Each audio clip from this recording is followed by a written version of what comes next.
सैनिकांच्या पत्नीबाबत वादग्रस्त विधान करणाऱ्या आमदार प्रशांत परिचारकला ठोकून काढणार असं संतापजनक वक्तव्य खासदार उदयनराजे भोसलेंनी केलंय।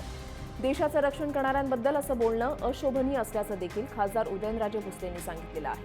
दरम्यान आजी माजी सैनिकांच्या संघटनेच्या वतीनं परिचारकांविरोधात सातारा जिल्हाधिकाऱ्यांना निवेदनही देण्यात आलेलं आहे।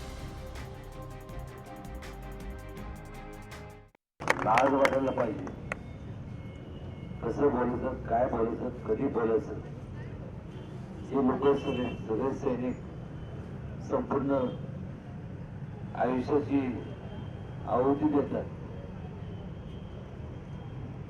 आणि संसार सोडतात। त्यांच्या बायकांना पण माहित नाही की तो परत येईल का नाही, ते संरक्षण करतात। यांच्याबद्दल असं बोलणं अशोभनीय। आमदार असू दे, चुकून मुंगून आता आलाय निवडून,